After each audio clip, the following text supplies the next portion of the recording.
కుడి వచ్చిన మీ అందరికీ ప్రభు యేసుక్రీస్తు నామములో వందనాలు, సాయంకాల శుభాలు.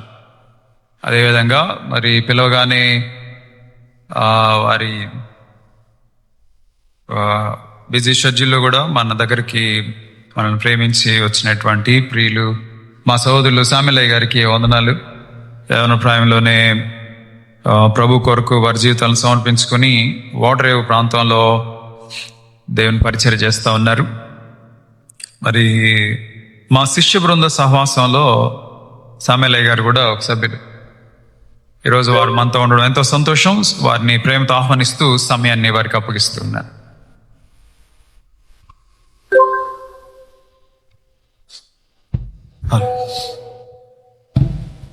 నన్ను ప్రేమతో ఈ స్థలానికి ఆహ్వానించినటువంటి స్థానిక సంఘ కాపరి దైవజనులు అనిల్ ప్రభు అయ్య గారికి, అలాగే దైవ సేవకురాలు అమ్మగారికి నా హృదయపూర్వక వందనాలు.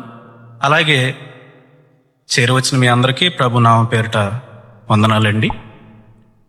ప్రభునందు ప్రియమైన వారులారా, అయ్యగారు నన్ను గురించి పరిచయం చేసిన ప్రకారంగా మేము అందరము నెలకు ఒకసారి శిష్య బృందంగా కూడుకొని మేమందరం చేసేటువంటి పని ఏంటంటే సంఘాలను గురించి విజ్ఞాపన చేయటం. కేవలం సంఘాలను గురించి విజ్ఞాపన చేయటం కోసమే ప్రతి నెల కూడుకుంటూ ఉంటాం. సంఘం పట్ల అనిల్ ప్రభుయ్య గారికి చాలా ప్రేమ, ఆసక్తి. ఆ విషయంలో మాత్రం ఎంతో చెప్పుకోదగ్గ దైవజనులని నేను చెప్పటంలో ఏమాత్రం సందేహించు. అలాగనే ప్రభునందు ప్రియమైన వారులారా, ఈ శిష్యు బృంద సహవాసంలో నేను అందరికంటే చిన్నవాడిని, మిగతా వారు అందరు నాకంటే పెద్దవారే. అయినా సరే వారు నన్ను చిన్నవారిగా భావించరు, వారితో సమానులుగానే చూస్తూ ఉంటారు. అదే గౌరవం, ప్రేమ నా పట్ల కూడా చూపిస్తూ ఉంటారు. ప్రభునందు ప్రియమైన వారులారా, అటువంటి దైవ సేవకులను దేవుడు మీ కొరకు సిద్ధపరచమైనటువంటిది. అది సంఘానికి ఎంతో ఆశీర్వాదకరం. చాలామంది ఒక దైవజనుడి ద్వారాగా సంఘానికి ఆశీర్వాదం అంటే కొంతమంది అంగీకరించవచ్చు, కొంతమంది అంగీకరించకపోవచ్చు. ఎందుకంటే మేము ఉంటేనే కదా దైవజనుడు, మేము లేకపోతే దైవజనుడు ఎక్కడ, మేము పోషిస్తేనే కదా, మా వల్లే కదా పోషింపబడుతున్నాడు అనేటువంటి కొన్ని భేదాభిప్రాయాలు ఉంటాయి. ఈరోజు పరిశుద్ధ బైబిల్ గ్రంథంలో నుంచి అసలు దేవుడు దైవజనులను ప్రజల కోసం ఏర్పాటు చేశాడా, ప్రజల వలన దైవజనుడు ఉన్నాడా అనేటువంటిది కొన్ని వాక్య లేఖనంలో నుంచి మనం పరిశీలన చేద్దాం. రాజుల మొదటి గ్రంథము 17వ అధ్యాయము, రాజుల మొదటి గ్రంథం 17వ అధ్యాయము మొదటి నుంచి కొన్ని మాటలు మనం చదువుకుందాం. అంతటి గిలాదు కాపురస్తుల సంబంధియును తిష్బీయుడైన ఏలియా అహాబు వద్దకు వచ్చి, ఎవని సన్నిధిని నేను నిలవబడి ఉన్నానో, ఇశ్రాయేలు దేవుడైన యెహోవా జీవముతోడు నా మాట ప్రకారముగాక ఈ సంవత్సరంలో మంచి అయినను వర్షమైనను పడదని ప్రకటించెను. చిన్న ప్రార్థన చేసుకుందాం వాక్య నిమిత్తం. పరిశుద్ధుడా, ప్రేమ కలిగిన మా ప్రియ పరలోకపు తండ్రి, నీ పరిశుద్ధమైన నామానికే వందనాలు, స్తుతులు, స్తోత్రాలు తండ్రి. ఈ సమయంలో చదవబడిన వాక్యం నీది, గ్రంథం నీదైనది దేవా. మేము కేవలం మాట్లాడేవారమే. నాకు ముందుగా మీరుండి ఈ వాక్యము ద్వారాగా నీ బిడ్డలతో మాట్లాడి వినగలిగే చెవులను, గ్రహించే మనసును దయచేసి నిద్రాత్మ దూరపరిచి మీరే తోడేని సహాయం చేయమని మా ప్రభువును ప్రియ రక్షకుడైన యేసుక్రీస్తు నామములో ప్రార్థించి అడిగి పెట్టుకుంటున్నాను తండ్రి, ఆమేన్. ప్రభునందు ప్రియమైన వారులారా, చదవబడిన వాక్య లేఖనం మీ అందరికీ బాగా పరిచయమైనటువంటి వాక్యం. దేవాది దేవుడు ఇశ్రాయేలు ప్రజలు దేవుని మాట వినకపోయిన కారణాన్ని బట్టి, ఆయనను విడిచి విగ్రహారాధన చేస్తున్నటువంటి కారణాన్ని బట్టి, బయలుదేవతలను అలాగే ఆచార్యదేవి పూజారులను వీరందరినీ పూజిస్తున్నటువంటి కారణాన్ని బట్టి దేవుడు ఏలియాతో అన్నాడు, ఏలియా నీవు వెళ్ళి ఇశ్రాయేలు ప్రజలతో ఇలా చెప్పు, వారు నా మాట వినట్లేదు కాబట్టి మరలా నేను సెలవిచ్చేంతవరకు ఈ భూమి పైన మంచు కానీ వర్షం కానీ పడదని నీవు ఆజ్ఞాపించు అన్నాడు. ఒక దైవజనుడే గనక ప్రజలపైన ఆధారపడేటువంటి వ్యక్తి అయితే అప్పుడు ఏలియా గారు దేవునితో అనాలా, అదేంటయ్యా అదే దేశంలో నేనుంటూ ఉన్నాను, అదే ప్రజల ద్వారాగా నేను పోషింపబడుతూ ఉన్నాను. వారిని శపిస్తే ఆ దేశంలో వర్షం పడకుండా చేస్తే మరి ఆ దేశంలో ఉన్నటువంటి నేను, అదే ప్రజల మధ్య బ్రతుకుతున్నటువంటి నేను ఏమైపోవాలి అని చెప్పి అడగల వాస్తవానికి ఏలియా. అలా అడిగాడండి. దేవుడు ఏదైతే చెప్పాడో ఏలియా ఏం చేశాడంటే అలాగే ప్రభువా, అలాగే చేస్తా అని చెప్పి ఏమాత్రం ఆలోచించకుండా, మరొక మాట దేవునితో ఎదురు చెప్పకుండా చెప్పింది చెప్పినట్లుగా ప్రజలతో చెప్పడానికి ముందుకు కొనసాగి వెళ్ళిపోయి ప్రజలతో చెప్పేశాడు. అక్కడ రాయబడినటువంటి మాట, ఎవని సన్నిధిని నేను నిలవబడి ఉన్నాను, ఇశ్రాయేలు దేవుడైన యెహోవా జీవముతోడు, నా మాట ప్రకారముగాక ఈ సంవత్సరములు మంచైనను వర్షమైనను పడదని ప్రకటించింది. ఇప్పుడు ఏలియా దేవుడు చెప్పింది చెప్పినట్లుగా వెళ్ళి ప్రజలతో చెప్పేశాడు. మరి అదే దేశంలో బ్రతికేటువంటి ఏలియా పరిస్థితి ఏంటి? ఆ దేశంలో ప్రజలకి ఆహారము పండకపోతే, పంట పండకపోతే మరి ఆ దేశంలో ఇతని యొక్క పరిస్థితి ఏంటి అనేటువంటిది అతడు ఆలోచించలేదు. కానీ దేవుడు తన మాట ప్రకారం ఏలియా ఎప్పుడైతే చేశాడో, అసలు ఏలియా పరిస్థితి ఏంటి, ఈ దేశం అంతా కరుగుతూ ఉంటే ఇప్పుడు నా సేవకుడు ఎలా పోషింపబడాలని చెప్పి ఏలియాను గురించి దేవుడు ఆలోచించేయడం ప్రారంభిస్తూ ఉన్నాడు. 2వ వచనంలో రాయబడింది, పిమ్మట యెహోవా వాక్కు అతనికి ప్రత్యక్షమై, నీవు ఇచ్చట నుండి తూర్పు వైపునకు పోయి యోర్దానునకు ఎదురుగానున్న కెరీతు వాగు దగ్గర దాగి ఉండుము.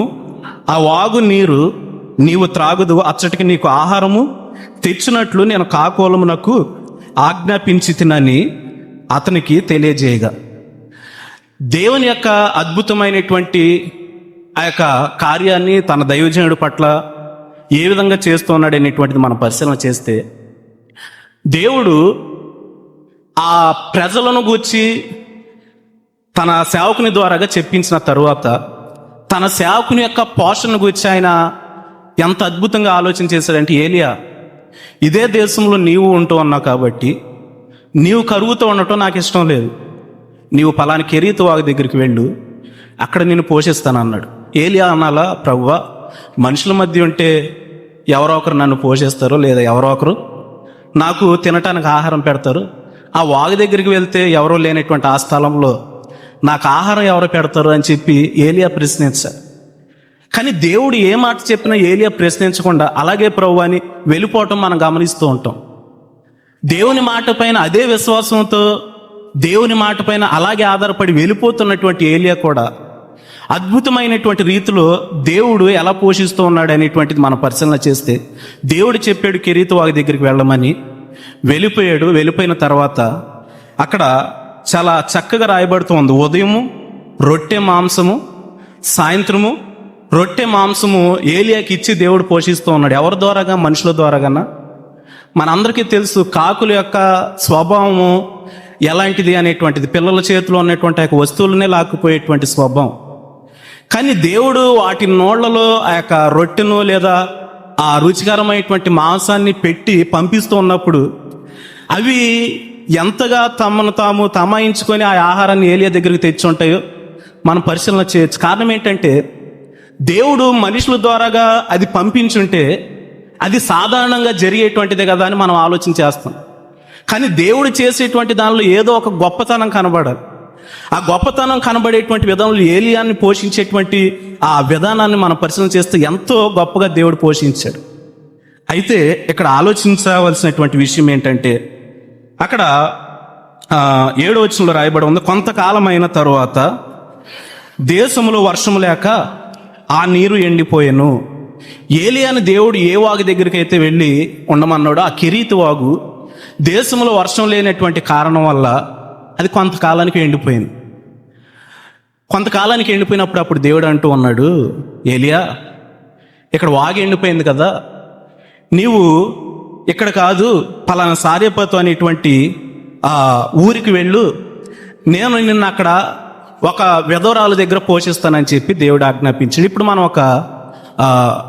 మనం ఒక ప్రశ్న వేసుకుంటే, దేవుడు కెరీతు వాగు దగ్గర ఏలియాని అప్పటి వరకు అద్భుతంగా పోషించాడు. కానీ సడన్గా దేవుడు ఏమన్నాడంటే, ఇప్పుడు నేను నిన్ను సారేపతు విధవరాల దగ్గర నిన్ను పోషిస్తాను, నువ్వు అక్కడికి వెళ్ళు అన్నాడు. అంటే దేవుడు కెరీతు వాగు దగ్గర ఏలియాని పోషించలేక అక్కడికి వెళ్ళిపోమన్నాడా? దేవుడు తలుచుకుంటే ఆ కెరీతు వాగు ఎండిపోకుండా ఏలియా కోసం దేవుడు అలా ఉంచగలడు. కానీ కెరీతు వాగు ఎండిపోవటం ఏంటి? ఎండిపోయిన తర్వాత ఏలియాని దేవుడు సారేపతి వెధవరాల దగ్గరికి వెళ్ళమంటం ఏంటి? నీవు అక్కడికి వెళ్తే అక్కడ నిన్ను పోషించుటకు ఆ స్త్రీకి నేను ఆజ్ఞాపిస్తానంటున్నాడు. చదవండి ఒకసారి 10 వచనం. అందుకు అతడు లేచి సారేపతు పట్టణమునకు 8 నుంచి చదువుకుంది. అంతటా యెహోవా అతనికి ప్రత్యక్షమై ఇలాగ సెలవిచ్చును, నీవు సీదోను పట్టణ సంబంధమైన సారేపతు అను ఊరికి పోయి అచ్చట ఉండుము. నిన్ను పోషించుటకు అచ్చటనున్న యొక్క వెధవరాలికి, ఇక్కడ దేవుడు ఏమంటూ ఉన్నాడు? నేను అక్కడ ఉన్నటువంటి వెధవరాలికి సెలవు ఇచ్చాను నిన్ను పోషించడానికి, ఆమె నిన్ను పోషించితే నువ్వు వెళ్ళు అన్నాడు. సరే, దేవుడు బాగానే చెప్పాడు. ఇప్పుడు ఏలియాకి పోషింపబడాలి అంటే ఏలియాను పోషించేటువంటి వ్యక్తి ఎలా ఉండాలి? ఆమె కూడా సమృద్ధిగా ఆహారం తినగలిగేటువంటి వ్యక్తి అయి ఉండాలి. తన ఇంటిలో సమృద్ధిగా ఆహారం ఉన్నటువంటి వ్యక్తి అయి ఉండాలి. దేశమంతా కరువుతో అలమటించిపోతూ ఉంటే అలాంటి కరువు టైంలో సారేపతి వెధవరాల దగ్గరికి దేవుడు ఎందుకు వెళ్ళమన్నాడు? సారేపతి వెధవరాల దగ్గరికి వెళ్ళమన్నాడు. సరే, వెళ్ళినటువంటి ఆ స్థలములు సారేపతి వెధవరాలు ఏ విధంగా ఉన్నది అనేటువంటిది మనం ఆలోచన చేస్తే 10 వచనంలో రాయబడి ఉంది. అందుకు అతడు లేచి సారేపతునకు పోయి పట్టణపు గౌని వద్దకు రాగా ఒక వెధవరాలు అచ్చట కట్టెలు ఏరుచుండుట చూచి ఆమెను పిలిచి త్రాగుటకై పాత్రతో కొంచెము నీళ్లు నాకు తీసుకొని రమ్మని వేడుకొనెను. ఏలియా ఆ స్త్రీని కనుగొన్నాడు. దేవుడు చెప్పినట్లుగా వెళ్ళి ఆ స్త్రీ ఏం చేస్తోంది అనేటువంటిది అతడు గమనించినప్పుడు ఆమె కట్టెలు వేరుకుంటూ ఉంది. ఇదేంటి, దేవుడు నన్ను పోషించిద్దని చెప్పాడు కదా, ఈమె కట్టెలు వేరుకుంటూ ఉందేంటి అని అనుకోవచ్చేమో బహుశా. ఆ స్త్రీ కట్టెలు వేరుకుంటూ ఉండగా దైవజనుడు ఏం చేశాడంటే, అమ్మ నాకు కొంచెం త్రాగటానికి నీళ్లు తీసుకొని రావా అంటే ఏమాత్రం ఆలోచించలే. సరే అయ్యా, వెళ్ళి తీసుకొని వస్తాను. మనము కూడా ఎవరైనా నీళ్ళు అడిగితే ఏ సందేహం చెప్పం, అలాగే అయ్యా ఇస్తామంటాం. ఇప్పుడంటే మనం నీళ్లు కొనుక్కుంటూ ఉన్నాం. పూర్వ దినాల్లో కొనుక్కునే పరిస్థితులు ఉండేవి కాదు కదా, ఫ్రీనే. అవి ఫ్రీగా ఇచ్చేవే కాబట్టి సరేనయ్యా ఇస్తామని చెప్పి సందేహం చెప్పు. దైవజనుడు నీళ్లు అడిగినప్పుడు ఆ స్త్రీ కూడా అలాగే సందేహం చెప్పకుండా తేటానికి వెళ్ళబోతోంది. ఆమె కొంచెం ముందుకు కదలగానే దైవజనుడు అన్నాడు, అమ్మ నాకు అదే చేతితో ఒక రొట్టె ముక్కను నీ చేతితోని చేసి తీసుకొని రమ్మని చెప్పి అడిగాడు. నీళ్లు తెమ్మన్నప్పుడు సందేహం లేకుండా తెస్తానయ్యా అని చెప్పి బయలుదేరినటువంటి ఆ స్త్రీ రొట్టె ముక్క తీసుకుని రమ్మనగానే నిలవబడిపోయి దైవజనుడి వైపు దీనంగా చూడటం ప్రారంభిస్తాం. ఏంటమ్మా ఆగేవని అన్నాడు. దైవజనుడు, నా సంగతి నీకు తెలియదు. నేను నా బిడ్డ తొట్టిలో పట్టిడి పిండి బుడ్డులో కొంచెం నూనె ఉంటే దానిని తినేసి ఆఖరిసారిగా చనిపోదామని చెప్పి కట్టెలు వేరుకోవటానికి అడవికి వచ్చాం. ఈ తొట్టిలో ఉన్నటువంటి పిండి కేవలం నాకు నా బిడ్డకు మాత్రమే సరిపోద్ది. నువ్వు అడిగిన దానికి నీకు కూడా పెట్టమంటే ఏం చేయాలో అర్థం కాక నేను నిలవబడి చూస్తూ ఉన్నాను అని చెప్పి ఆ స్త్రీ సమాధానం చెప్పింది. అప్పుడు ఏలియా ఏం చేయాలంటే, ప్రభువా సారేపతి వెధవరాల ద్వారా నన్ను పోషిస్తా అన్నావు కదా, ఏమైతే తినటానికి తినలేదంట, నువ్వేంటి ఎక్కడ పంపించాను అనాలా? ఏలియా గారు అన్నాడు, అమ్మా నేను చెప్పినట్లు నువ్వు చెయ్యి, వెళ్ళి నీళ్లు తీసుకొని ఆ తొట్టిలో ఉన్నటువంటి పట్టిడి పిండితో బుడ్డులో ఉన్నటువంటి కొంచెం నూనెతో ఆ రొట్టెను తీసుకొని మొదటిది నాకు తీసుకొని రా అన్నాడు. అక్కడ అని తర్వాత ఆయన పలికినటువంటి అద్భుతమైనటువంటి మాట ఏంటంటే 13 వచనం చదువుకుందాం. అప్పుడు ఏలియా ఆమెతో ఇట్లా భయపడవద్దు, పోయి నీవు చెప్పినట్లు చేయము. అయితే అందులో నాకు ఒక చిన్న అప్పము మొదట చేసి నా యొద్దకు తీసుకొని రమ్ము, తర్వాత నీకును నీ బిడ్డకును అప్పములు చేసుకును. ఇప్పుడు మనం దీన్ని కొంచెం లోతుగా ఆలోచన చేస్తే ఆ స్త్రీ దైవజనుడితో చెప్పిన మాట ఏంటి? ఇది నాకు నా బిడ్డకు మాత్రమే సరిపోయేంత పిండి అని చెప్పింది. ఇక్కడ దైవజనుడు ఏమంటున్నాడు, నువ్వు వెళ్ళి మొదట నేను చెప్పినట్లు చేసి నాకు తీసుకొని వచ్చిన తర్వాత నీవు నీ బిడ్డ కూడా రొట్టెలు చేసుకొని తినండి.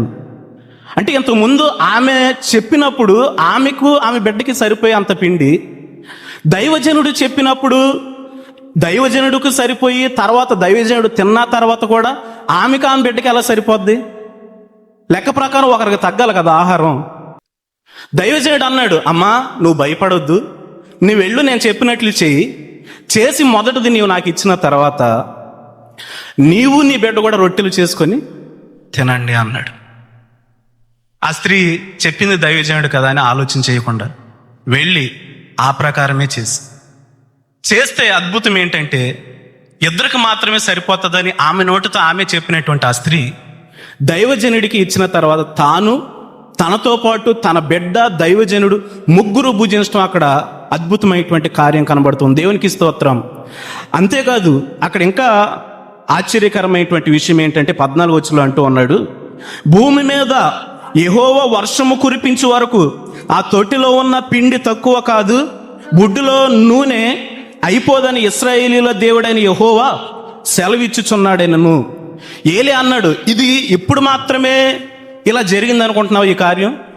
ఇదిగో గుర్తుపెట్టుకో అమ్మా, భూమి మీద మరలా వర్షం కురిసేంతవరకు ఆ తొట్టిలో ఉన్నటువంటి ఆ పట్టిడి పిండి అయిపోదు, బుడ్డులో ఉన్నటువంటి ఆ కొంచెం నూనె కూడా అయిపోదు. మరలా భూమి మీద వర్షం పడేంత వరకు మనం ముగ్గురు సమృద్ధిగా దీన్ని భోజనం చేస్తామని సెలవిచ్చాడు. దేవుని నామానికి స్తోత్రం కలుగును గాక.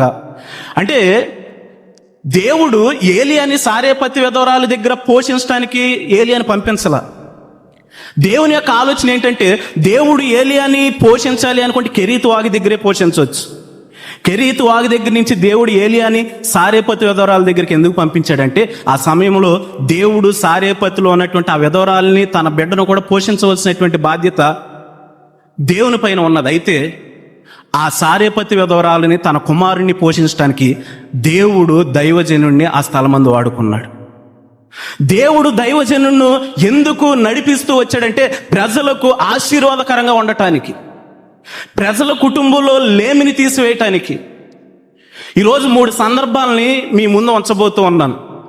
మీరు చాలామంది మాట్లాడవచ్చు, ఆ సారేపతి విధవరాలంటే తినటానికి ఆహారం లేనటువంటి స్త్రీ అండి, ఆమెకు దైవజనుడు అవసరం, మాకేం అవసరం, మాకు సమృద్ధిగా డబ్బు ఉన్నది, లేదా సమృద్ధిగా తినటానికి ఆహారం ఉన్నది, మాకు అంత అవసరం లేదు అన్నట్లుగా కొంతమందికి బహుశా అనిపించవచ్చు.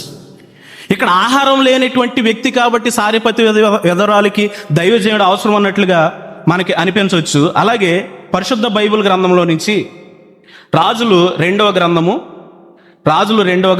4వ అధ్యాయము, రాజులు 2వ గ్రంథం 4వ అధ్యాయం 8వ వాక్యలేఖనాన్ని చదువుకుందాం. రాజులు 2వ గ్రంథము 4వ అధ్యాయము 8వ వచనం.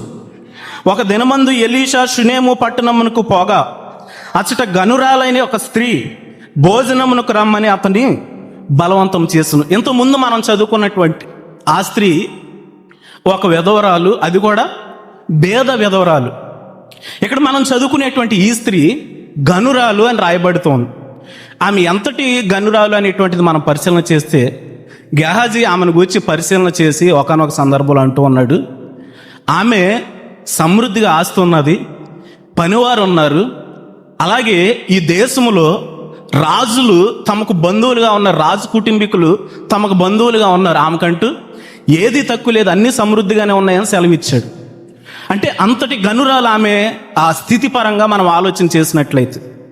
అయితే ఇట్లా ఉండగా ఏం జరిగిందంటే ఒక దినమందు ఎలీషా షునేము పట్టణమునకు పోగా అచ్చట గనురాలు అనే ఒక స్త్రీ భోజనమునకు రమ్మని అతన్ని బలవంతము చేసిన గనుక అతడు ఆ మార్గమున వచ్చినప్పుడల్లా ఆమె ఎంట భోజనము చేయించు వచ్చెను. ఎలీషా గారు ఒకానొక సమయం మందు షునేమి పట్టణానికి బయలుదేరి వెళ్ళాడు. వెళ్ళినప్పుడు ఆ దైవజనుడు ఈ షునేమి పట్టణానికి ఆ షునేమిరాలు కోసం వెళ్ళలా, మొత్తానికి ఏదో పని నిమిత్తం వెళ్ళాడు. అయితే వచ్చిన వ్యక్తి దైవజనుడిని గుర్తించినటువంటి ఆ షునేమిరాలు ఏం చేసిందంటే, మన యొద్దకి ఈ ప్రాంతానికి వచ్చినటువంటి ఈ వ్యక్తి సామాన్యుడు కాదు, ఒక దైవజనుడు అని చెప్పి అతని పట్ల ఎందుకు ప్రేమ కలిగింది ఏంటో తెలియదు, అతని పట్ల ఆమె ఎక్కడ లేని ప్రేమ చూపించడం ప్రారంభించింది. సాధారణంగా మనకు దైవజనుడు కనబడితే అయ్యా భోజనం చేశారా అంటే ఇంకా చేయలేదమ్మా అని చెప్పి దైవజనుడు అన్నాడు అనుకో, రండి భోజనం చేద్దామని మనం మాట వరుసకు అంటాం సామాన్యంగా. సాధారణంగా వద్దులే అమ్మ పర్లేదు భోజనం చేస్తాలే అంటే మనం ఏమంటాం అంటే సరే అయ్యా అయితే అంటాం. కానీ ఈ స్త్రీ అలా అనలా. దైవజనుడు ఆ స్థలానికి వెళ్ళినప్పుడు ఆ స్త్రీ ఏం చేస్తుందంట, భోజనమునకు రమ్మని అతన్ని బలవంతం చేసిన. బహుశా ఎలీషా గారు కూడా వద్దమ్మా నేను తర్వాత చేస్తాను, లేదు వేరే చోట చేస్తాను, వేరే వాళ్ళు సిద్ధపరిచారని చెప్పే ఉండొచ్చు బహుశా. అయితే అక్కడ రాయబడిన మాట ఏంటంటే ఆమె బలవంతం చేసింది. అంటే ఎన్ని చెప్పినా కూడా దైవజనుని మాట వినకుండా నువ్వు భోజనం చేసి వెళ్ళాల్సిందే నా దగ్గర అని చెప్పి గొప్పగా పట్టుపట్టింది, భోజనం పెట్టింది. ఆ ఒక్కసారేనా అనేది మనం పరిశీలన చేస్తే అక్కడ కింద రాయబడి ఉంది, ఆ దైవజనుడు ఆ మార్గమును వచ్చినప్పుడల్లా ఆమె ఎంట భోజనం చేసే విధంగా అదే రీతిగా బలవంతం చేస్తూ అతని పట్ల అదే ప్రేమ చూపిస్తూ ఆ స్త్రీ తన భర్తతో ఒకనొక సమయం ముందు ఆలోచించేసింది, అయ్యా మన యొద్దకి వచ్చేటువంటి దైవజనుడు సామాన్యమైనటువంటి వాడు కాదు, చాలా భక్తి కలిగిన దైవజనుడు. అయితే అతడు మన ఇంటికి వచ్చినప్పుడల్లా మనం భోజనం అయితే పెట్టగలుగుతూ ఉన్నాం, కానీ అతడు మనతో పాటు ఉండటానికి కొంచెం ఇబ్బంది పడుతూ ఉన్నాడు. కాబట్టి అతడు భోజనం చేసిన తర్వాత అతనికంటూ కొంచెం రెస్ట్ తీసుకోవటానికి మనతో పాటు కాకుండా తనకంటూ ఒక గదిని మనం ఏర్పాటు చేస్తే బాగుండిద్దని తన భర్తతో ఆలోచించేసి ఈసారి వచ్చేసరికి ఒక గదే కట్టించేసింది తన కోసం. అప్పుడు ఆలోచించడం ప్రారంభించాడు. గెహాజీని పిలిచి, గెహాజీ, ఈమె ఎందుకని మన పట్ల ఎంత ప్రేమ చూపిస్తూ ఉంది? ఈమెకు మన నుంచి ఏమైనా అవసరమా? పరిశీలన చేయి అన్నాడు. పరిశీలన చేయని చెప్పి గెహాజీని పంపించాడు. ఆ దినాల్లోని రాజులు దైవజనులకు సన్నిహితులుగా ఉండేవారు. అంటే వారి దగ్గర విచారణ చేసేవారు. కాబట్టి ఏ విషయంలోనైనా దైవజనులకి రాజులకి చాలా దగ్గర సంబంధం ఉండేది. ఒకవేళ రాజులతో ఏమన్నా ఈ స్త్రీని గురించి మాట్లాడాలని మన పట్ల ఏం ప్రేమ చూపిస్తుందేమో సారి కనుక్కో అంటే గెహాజీ వెళ్ళి ఆమెను అడిగాడు, అమ్మా రాజులతో ఏమన్నా మాట్లాడాలి నీ గురించి అంటే ఆమె ఒకటే ఉంది, రాజులు నా బంధువులే, నేను రాజులతో మాట్లాడాలంటే నాకు మధ్యవర్తులు అవసరం లేదు, నేను నేరుగా వెళ్ళి మాట్లాడగలను అంది ఆ స్త్రీ. అయినా ఎలీషాకి మనసు ఒప్పుకోట్లా. ఎందుకు ఏం మన పట్ల ఎంత ప్రేమ చూపిస్తాం? ఈమెకు మనం ఏమవుతామని ఎంత ప్రేమ చూపిస్తాం? సరే, ఈమె మన పట్ల ఏది ఆశించకుండా మన పట్ల ఈ ప్రేమ చూపించినా కానీ మనం మాత్రం ఈమెకి ఏదో ఒకటి చేయాలి. ఎందుకని అతనికి ఆ ఆలోచన కలిగింది?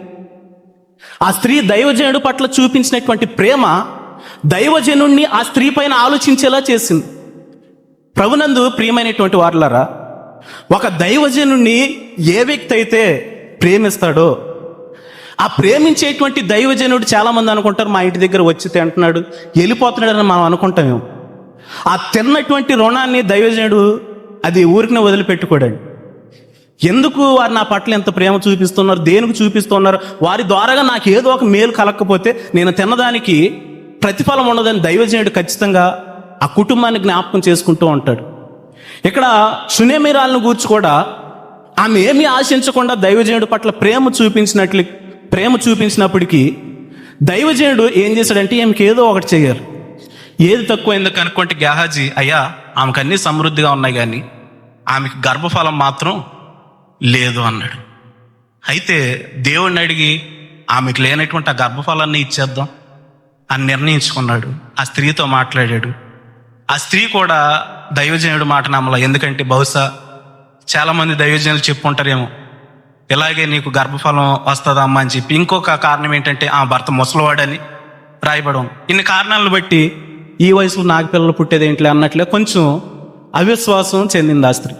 దైవజనుడు అన్నాడు, అమ్మ నేను చెప్పిన మాటల జరిగిద్దో లేదో మరలా నేను నీ దగ్గరికి వచ్చేటప్పటికి నువ్వే చూస్తావు అని చెప్పి ఆ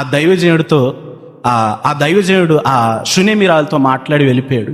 చెప్పినట్లుగా ఆ కుటుంబంలో ఆ దేవుడు అద్భుతమైనటువంటి కార్యం దైవజనుడు ద్వారాగా చేశాడు. దేవునికి స్తోత్రం. ఆ షునేమీ పట్టణంలో ఆ స్త్రీ దైవజనుడిని ప్రేమించడం వల్ల, బలవంతం చేయటం వల్ల, తన ఇంటికి ఆహ్వానించడం వల్ల, ఆమె డబ్బున్నది కానీ దైవజనుడిని ఆహ్వానించడం వల్ల, ప్రేమించడం వల్ల ఆమె కుటుంబంలో ఏం జరిగిందనేటువంటిది మనం పరిశీలన చేస్తే లేని గర్భఫలం. అబ్రహాం అంటాడు ఒకనొక సందర్భంలో, నాకు ఎంత ఆస్తి ఉంటేనేం ప్రభువా, దమస్కు ఎలియాజరే కదా నా ఇంటికి వారసుడు, నా కడుపును పుట్టినవాడు లేకపోతే ఇంక ఈ ఆస్తి ఎవరి కోసం? అంటే ఆస్తున్న కుమారులు లేకపోతే, వారసత్వం లేకపోతే ఆ నరక యాతన ఎలా ఉంటుందో మనం ఆలోచన చేయొచ్చు. దానిని మించిన ఆశీర్వాదం మరొకటి లేదు. ఇక్కడ ఆ స్త్రీకి అటువంటి గొప్ప ఆశీర్వాదం దొరికింది. కారణం ఏంటంటే ఒక దైవజనుణ్ణి ఆమె ఆహ్వానించడం వల్ల. మొదటిది, దేవుడు చెబితే షారేపతి వెధవరాలి ఇంటికి దైవజనుడు వెళ్ళటం మనం చూస్తూ ఉన్నాం. ఆ దైవజనుడు వెళ్ళినటువంటి సారేపతి విధవరాలు ఒక భేద విధవరాలు. రెండవది, దైవజనుడిని ఆ షునేమిరాలు బలవంతం చేస్తే లేదా పిలిస్తే దైవజనుడు ఆ ఇంటికి వెళ్ళటం మనం చూసాం. ఈ షునేమిరాలు ఎలాంటిది? గనురాలు.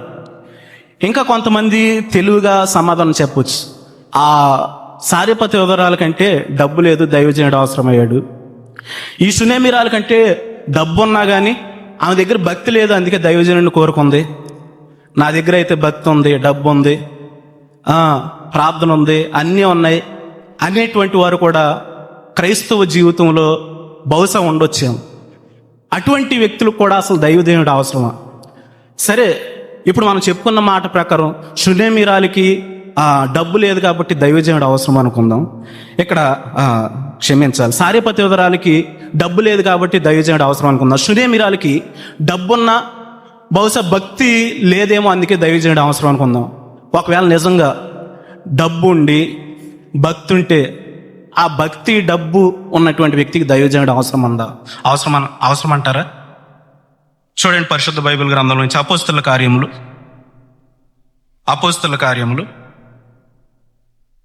10వ అధ్యాయం. అపోస్తలుల కార్యములు 10వ అధ్యాయం మొదటి నుంచి కొన్ని మాటలు మనం చదువుకున్నాం. ఇటలీ పటాలం అనబడిన పటాలంలో శతాధిపతి అయిన కొర్నేలు అని భక్తిపరుడు ఒకడు కైసరియలో ఉండెను. అతడు తన ఇంటి వారందరితో కూడా దేవుని యందు భయభక్తులు గలవాడై ఉండి ప్రజలకు బహుధర్మము చేయొచ్చు, ఎల్లప్పుడూ దేవునికి ప్రార్థన చేయొచ్చుండేవాడు. ఇక్కడ కనబడుచున్నటువంటి మూడవ వ్యక్తి. ఈ వ్యక్తి స్థితి ఎలాంటిదంటే, ఈ వ్యక్తికి డబ్బున్నది. కారణం ఏంటంటే అతడు సామాన్యుడు కాదు, ఒక శతాధిపతి. కాబట్టి శతాధిపతి ఒక పొజిషన్ ఏంటో మనం ఊహించవచ్చు. 100 మంది పైన అధికారిగా ఉన్నటువంటి వ్యక్తి యొక్క పొజిషన్ ఎలా ఉంటుందో మనం ఊహించవచ్చు. అతనికి డబ్బు ఉంది. రెండోది, అతడు ఏంటంట? ఒక భక్తిపరుడు అంట. డబ్బే కాదు, భక్తి కూడా ఉంది. ఎలాంటి భక్తి అంట? మనమైతే మన వ్యక్తిగతమైనటువంటి భక్తి చేస్తాం. భార్య వస్తే భర్త రాడు, భర్త వస్తే భార్య రాడు, ఇద్దరు వచ్చారంటే పిల్లలు రారు. ఏరయ్యా మీ పిల్లలంటే దానికి సమాధానం ఉండు. కానీ ఇక్కడ కొర్నేలు భక్తి అలాంటిది కాదు, వ్యక్తిగతమైనటువంటి భక్తి కాదు. అక్కడ రాయబడుతోంది, అతడు తన ఇంటి వారు అందరితో కూడా దేవుని యందు భయభక్తులు గలవాడై ఉన్నాడు. అంటే అతనికి మంచి స్టేటస్ ఉంది, డబ్బు ఉంది, అలాగే గొప్ప భక్తి స్వభావం ఉంది. అలాగే మూడవ క్వాలిటీని మనం జాగ్రత్తగా పరిశీలన చేస్తే అతడు ఎల్లప్పుడూ ప్రజలకి బహుధర్మము చేయొచ్చు ఉండేటువంటి వ్యక్తి అంట. ధర్మాలు చేసేటువంటి గొప్ప గుణం ఉంది. ఏంటి ధర్మాలు చేయటం కూడా గొప్ప గుణం అంటే, బైబిల్ గ్రంథం చెబుతున్నటువంటి మాట ఏంటంటే, ధర్మము చేయటం అనేటువంటిది దేవునికి అప్పివ్వటమేనంట. బేదలను కటాక్షించేవాడు యెహోవాకు అప్పిచ్చేవాడు అంట. అంటే అటువంటి గొప్ప కార్యాన్ని ఈ కొర్నేలు చేస్తున్నాడు. ఎలాగంట?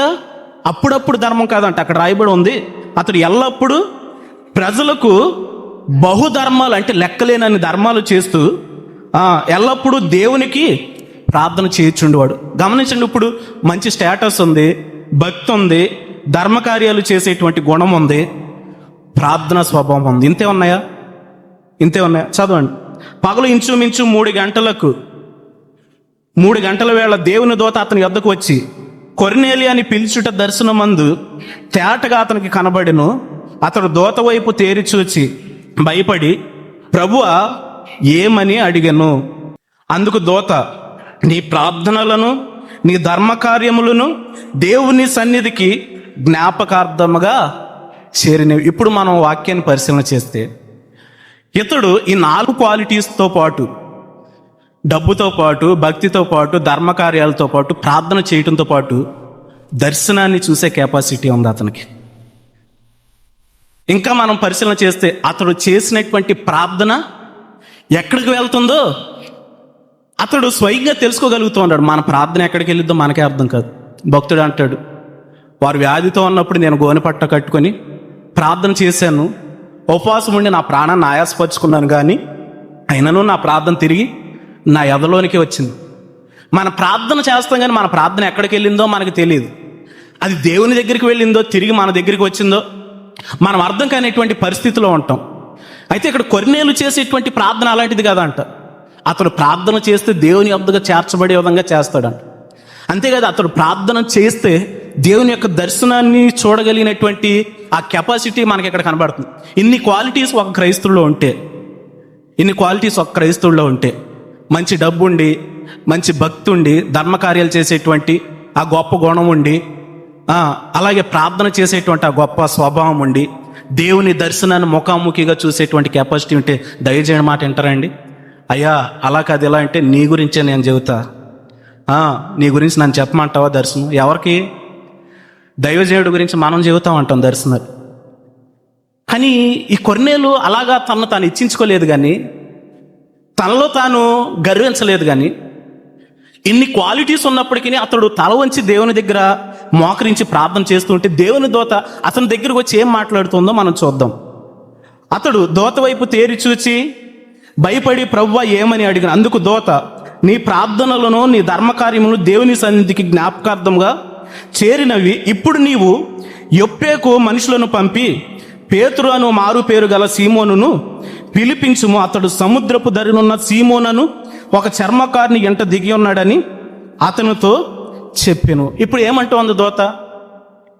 కొర్నేలు, నువ్వు చేసేటువంటి ప్రార్థనలో దేవుని యొద్దకు చేర్చబడ్డాయి, ధర్మకార్యాలు దేవుని యొద్దకు చేర్చబడ్డాయి. అయితే నీవు ఇప్పుడు యొప్పేకు మనుషులను పంపి అక్కడ పలానా చర్మకారుని ఇంటి వద్ద ఉన్నటువంటి ఆ పేతురు అనేటువంటి ఆ మారు పేరు గల సీమోనును పిలిపించుకో అని చెబుతోంది దేవుని దూత. ఇప్పుడు కొర్నేలు ఏమనాలా? నేను ప్రార్థన చేస్తే అది దేవుని దగ్గరికి చేర్చబడిద్ది, అలాగే ప్రార్థన చేస్తే నేను ముఖాముఖిగా దర్శనాన్ని చూడగలను, గొప్ప భక్తి ఉంది, ధర్మకార్యాలు చేసేటువంటి స్వభావం ఉంది, ఇన్ని క్వాలిటీస్ ఉన్నటువంటి నేను మరలా ఎక్కడో ఉన్నటువంటి సేవకుని ఎందుకు పిలిపించుకోవటం అని అడగాలి కదా కొర్నేలు. అయినా దూత కూడా ఇన్ని క్వాలిటీస్ ఉన్నటువంటి ఆ కొర్నేల్ని పలాని ఇంటి దగ్గర దైవజనుడు ఉన్నాడు వెళ్ళి పిలిపించుకొని చెప్పడం ఏంటి? ఇందును బట్టి మనం ఆలోచించవలసినటువంటి విషయం ఏంటంటే, మన స్థితి ఏదైనా, స్థాయి ఏదైనా ప్రజల కోసం దైవజనుడిని దేవుడు ఏర్పాటు చేశాడు. దేవునికి స్తోత్రం. ఏ స్థాయిలో ఉన్నటువంటి వ్యక్తి కొరకైనా దేవుడు ఏర్పాటు చేసినటువంటి వాడు దైవజనుడు. కానీ దైవజనుడు మనుషుల కోసం దేవుడు ఏర్పాటు చేసిన వాడు కానీ మనుషులు ఉంటే దైవజనుడు ఉన్నవాడు కాదనేటువంటిది మనం ఆలోచన చేయాలి. దేవుడు దైవజనుడిని మనుషులకు ఆశీర్వాదకరంగా ఉంచాడు. ప్రభునందు ప్రియమైనటువంటి వారులారా, ఇలాగ దేవుని దూత అంటూ ఉంది, సముద్రపు దరినున్న సీమోనను ఒక చర్మకారుని ఇంట ఆ దైవజనుడు ఉన్నాడు, నువ్వు వెళ్ళి పిలిపించుకో. అంటే ఇక్కడ 3 సందర్భాలను మనం పరిశీలన చేస్తే, ఒకటి, దేవుడు చెబితే ఆ సారేపతి విధవరాల దగ్గరికి దైవజనుడు వెళ్ళాడు. రెండవది, ఆ సునేమిరాలు బలవంతం చేస్తే దైవజనుడు ఆ ఇంటికి వెళ్ళాడు. మూడవది ఇక్కడ కొర్నేలుతో నువ్వు వెళ్ళి దైవజనుడిని పిలిపించుకో అంటే పిలిపించుకుంటే దైవజనుడు వచ్చాడు. కానీ ప్రస్తుతం ఉన్నటువంటి సమాజంలో ఈ మూడిటికి రివర్స్గా ఉంటుంది విశ్వాసుల యొక్క ఆలోచన విధానం. నేను పిలవను కానీ దైవజనుడు మాత్రం మా ఇంటికి రావాలి అంటే దీనివల్ల మేలు జరిగిద్దాం మనకి అంటే పిలవకుండా రావటంలో గల తేడా ఏముంటుంది? యాకోబు పత్రిక 5వ అధ్యాయం 14 వచ్చిన ఒకసారి చదువుకుందాం. యాకోబు పత్రిక 5వ అధ్యాయం 14 వచ్చిన, మీలో ఎవడైనాను రోగి అయి ఉన్నాడా? అతడు సంఘపు పెద్దలను పిలిపింపవలెను, వారు ప్రభు నామమున అతనికి నూనె రాసి అతని కొరకు ప్రార్థన చేయవలను. విశ్వాస సహితమైన ప్రార్థన ఆ రోగిని స్వస్థపరచును, ప్రభు అతన్ని లేపును. అతడు పాపములు చేసిన వాడైతే పాప క్షమాపణ. అంటే ఇప్పుడు ఒక వ్యక్తి పిలిపించుకోవటంలో ఏమున్నది అనేటువంటిది మనం పరిశీలన చేస్తే అతని విశ్వాసం కనబడుతోంది. ఒక వ్యక్తి ఒక దైవజనుడిని అయ్యా ఇంటికి రా నా గురించి ప్రార్థన చేయటానికి అని అన్నాడంటే దానిలో ఏముందంటే పిలిచిన వ్యక్తి యొక్క విశ్వాసం ఉంది. అందుకే ఇక్కడ రాయబడింది, విశ్వాస సహితమైనటువంటి ఆ ప్రార్థన ఒక రోగికి స్వస్థత కలిగించిద్దంట.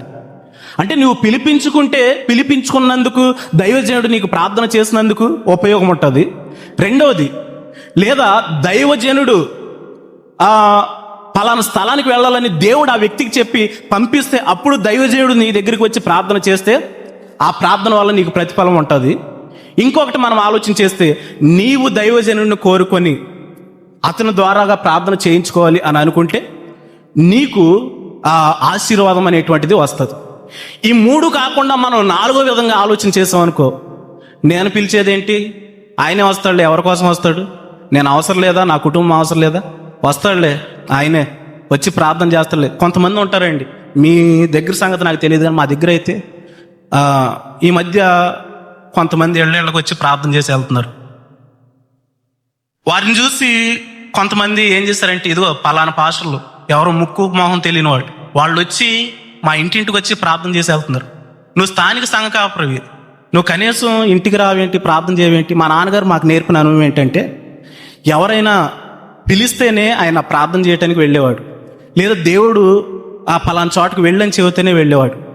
అలాగా మొదటి నుంచి అలా కొనసాగిస్తూ వచ్చాడు. అయితే మా నాన్నగారు చనిపోయిన తర్వాత ఆ పరిచర్ని నేను కొనసాగిస్తూ ఉన్నాను. ఈ మధ్య కాలంలో జరుగుతున్నటువంటి పరిస్థితులు చూసి అయితే మా నాన్నగారు ఒక మాట చెప్పేవాడు, మనం అలాగే వెళ్ళి చేస్తేనే ప్రతిఫలం ఉంటుందిరా, మనంతటా మనం వెళ్ళి ప్రార్థన చేస్తే దానివల్ల ఏ ఉపయోగం ఉండదు. సరే, ఒకవేళ మనం ప్రార్థన చేద్దామని వెళ్తాం, వెళ్ళిన సందర్భంలో వారు ఏ పరిస్థితిలో ఉంటారో తెలియదు. ఎలా పడితే అలా మనం వెళ్ళి ప్రార్థన చేసి వచ్చేసాం అనుకో, అది వారికి ఆశీర్వాదం కలగకపోక దానివల్ల మరలా వాళ్ళు ఇబ్బంది పడే పరిస్థితులు ఉంటాయని కొన్ని అనుభవాలు చెప్పేవాడు. అలాగే అదే ప్రకారంగా మేము ఉంటామంటే, ఈ మధ్య కాలంలో అలాంటి దైవజనులు చూసి మా విశ్వాసులు ఏం చేశారంటే, ఇదిగో ఎవరో ముక్కు మొహం తెలియని దైవజనులు వచ్చి మా ఇంటికి వచ్చి ప్రార్థన చేసి వెళ్తున్నారు. నువ్వు స్థానిక సంఘ కాపురం అయి ఉండి మా దగ్గరికి రావు, చేయవు, అది ఇది అని చెప్పి పేసీలు పెట్టి కొంతమంది అలగటం మానేయటం ఇలాంటివి చాలా చేశారు. చాలా చేస్తే నేను ఒకటే అన్నాను, మనకి ఒక క్రమం ఉన్నది కదమ్మా, ఫస్ట్ నుంచి నాన్నగారు ఈ విధంగా అయితే ప్రార్థన వల్ల ఉపయోగం ఉంటుందని చెప్పాడు కదా, మరి మీరేంటి, సరే వస్తాను, మీరు పిలిస్తే నేను రానని అనట్లేదు కదా. పిలవటానికి ఏమైందంటే, మేము పిలవం, సంఘం ఎలా ఉన్నారో ఏంటో నువ్వు ఇంటింటికి వచ్చి చూడాలా, ఇంటింటికి వచ్చి చూసి ప్రార్థన చేసి వెళ్ళాలా. మేము ఎలా ఉన్నావు నువ్వు తెలుసుకోవాలి, కానీ మా విషయాలు మేము చెప్పం. వాళ్ళు కొన్ని సందర్భాల్లో బాగోని విషయం కూడా చెప్పరంట. మనమే ఏదో విధంగా తెలుసుకొని వారికి బాగోలేనటువంటి ఆ పరిస్థితిని గురించి మనం వెళ్ళి పరామర్శించి రావాలంట. సరే అని చెప్పి ప్రార్థన చేసుకుంటా అలాగలా క్రమక్రమంగా ముందుకు కొనసాగుతాను.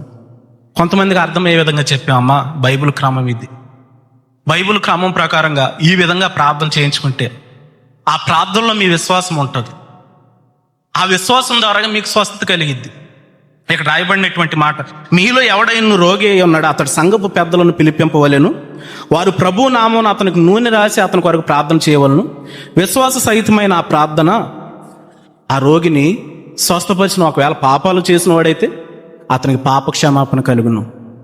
అది సంఘ పెద్దలు కావచ్చు, దైవజనుడు కావచ్చు ఆ ప్లేస్లో. కానీ ఎవరైనా కానీ మనం పిలిపించుకోవటం వల్ల ఏముంటుందంటే, అందులో మన విశ్వాసం అనేటువంటిది ఉంటుంది. కాబట్టి మన విశ్వాసానికి యేసుక్రీస్తు ప్రభువు వారు కూడా ఎవరికైనా కార్యం చేసేటప్పుడు నువ్వు నమ్ముతున్నావా లేదా నువ్వు విశ్వసిస్తున్నావా అంటేనే కార్యం చేసేవాడు. అడగకుండా కార్యం చేశాడండి, అడిగి నమ్ముచున్నానంటే విశ్వసిస్తున్నానంటే కార్యాన్ని చేసేవాడు. అలాగే ఈరోజు మన విశ్వాసం అనేటువంటిది కూడా మన మాట ద్వారాగా బయలుపడాలి కదా. ప్రభునందు ప్రియమైనటువంటి వారులరా, ఈరోజు దైవజనుడు అంటే కొంతమంది చాలా గౌరవిస్తారు, చాలా ప్రేమిస్తారు. ఇప్పుడు మనం చెప్పుకున్నటువంటి వాక్య లేఖనాల ప్రకారం. అలాగే కొర్నేలును కూడా మనం పరిశీలన చేస్తే, అతడు అంత స్థితి కలిగిన వాడు కదా కొర్నేలు. అంత స్థితి కలిగినటువంటి కొర్నేలును దేవుడు అన్నాడు, నువ్వు వెళ్ళి ఆ దైవజనుడిని పిలిపించుకోనంటే, ఆ పిలిపించినటువంటి దైవజనుడు ఆ స్థలానికి రాగానే కొర్నేలు ఏం చేశాడో ఒక మాటను మనం చూసుకుందాం. చూడండి, పరిశుద్ధ బైబిల్ గ్రంథంలో నుంచి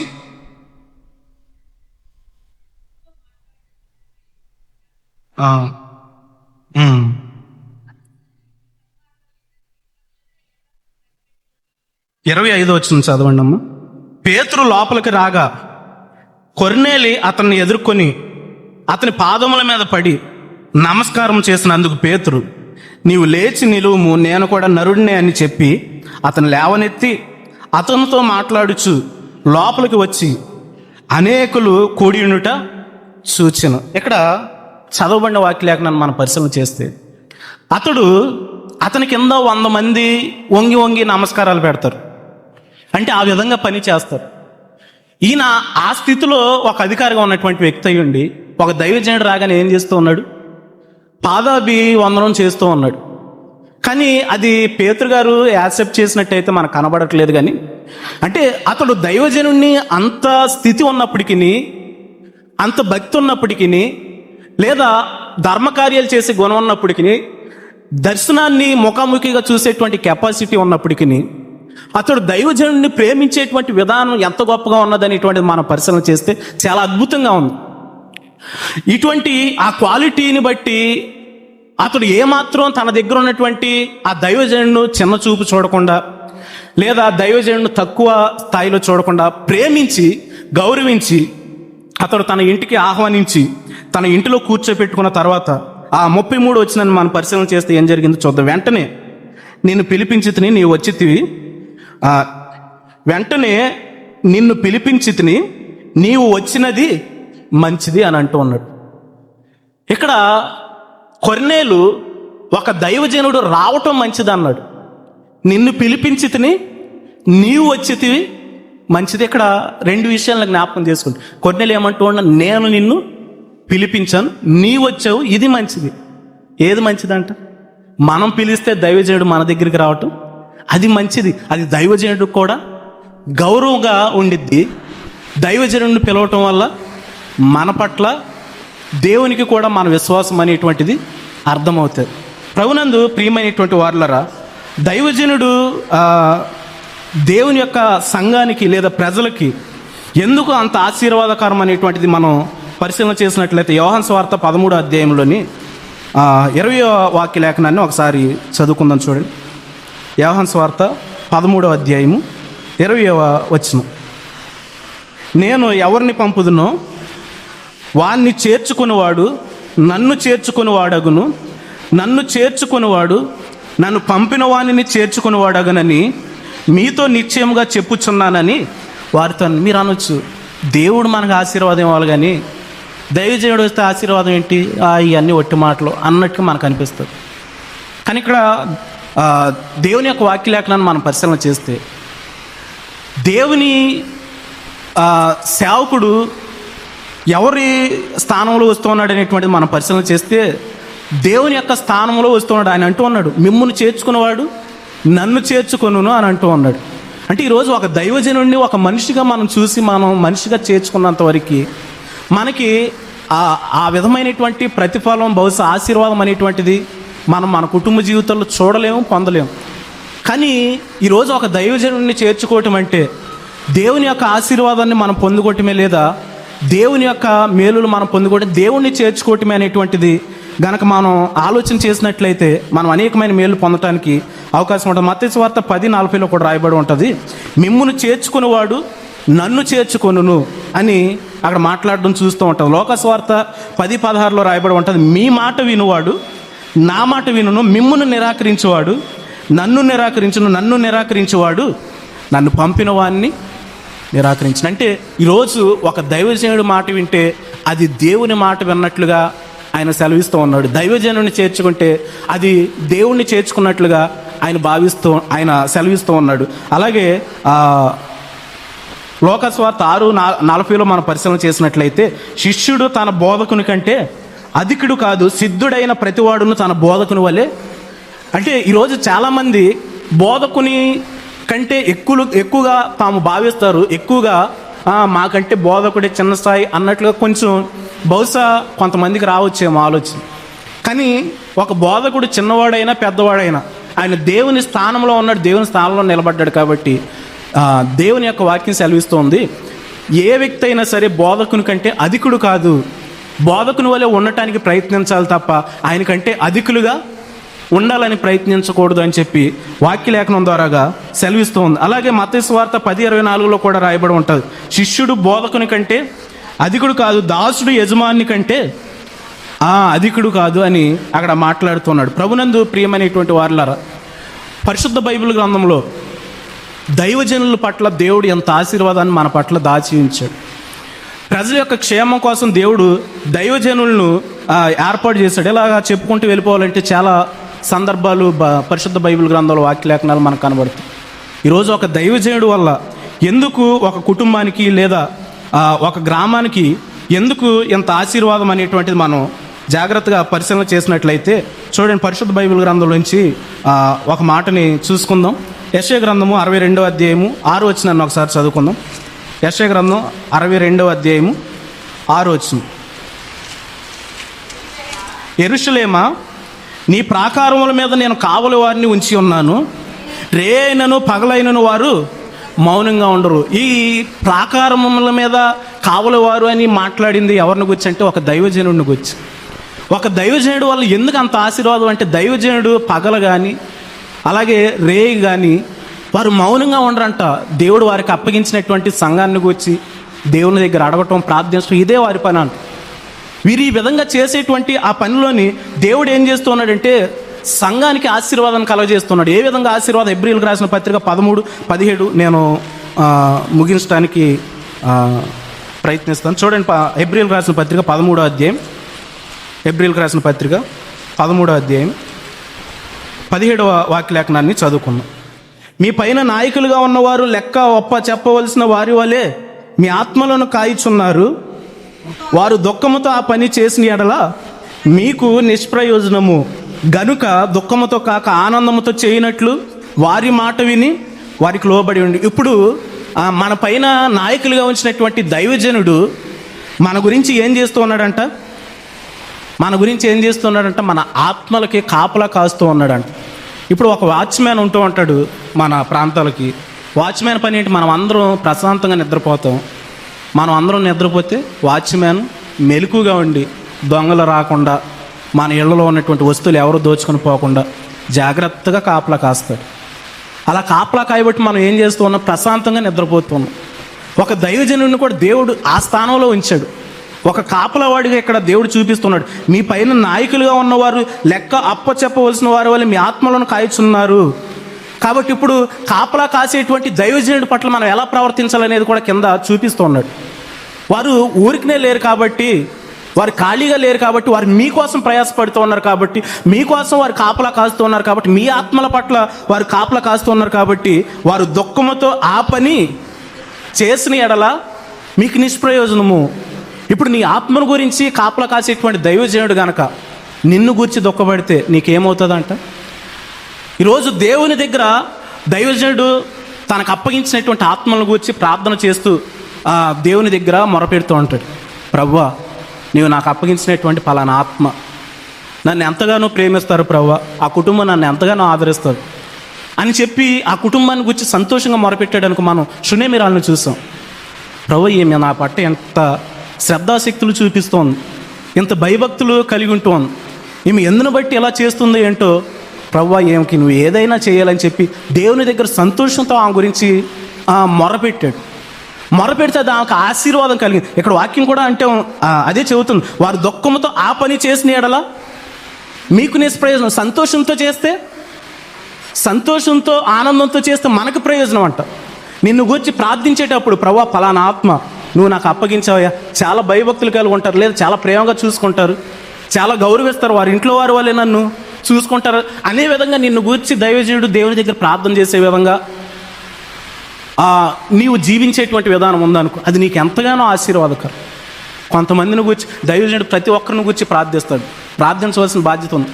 కొంతమందిని గూర్చి ప్రార్థించేటప్పుడు దైవజనుడు ఎక్కడ లేని దుఃఖం, ఎక్కడ లేని ఆవేదన ఏంటంటే, ప్రభువా, నేను ఎంత ప్రయాసపడినా ఈ బిడలో మార్పు రావట్లేదయ్యా, ఎంతగా మార్చడానికి ప్రయత్నించినా నా పైన తిరుగుబాటే, లేదా నా మాట వినని స్వభావమే, లేదా నన్ను దుఃఖపెట్టేటువంటి స్వభావం, వ్యతిరేకమైన స్వభావమే అనే విధంగా కనుక దుఃఖపడుతూ ప్రార్థన చేస్తే ఏమవుతుందంటే, అక్కడ రాయబడి ఉంది కదా, వారు దుఃఖంతో ఆ పని చేసిన ఎడల మీకు నిష్ప్రయోజనం కనుక దుఃఖంతో కాక ఆనందంతో చేయనట్లు వారి మాట విని.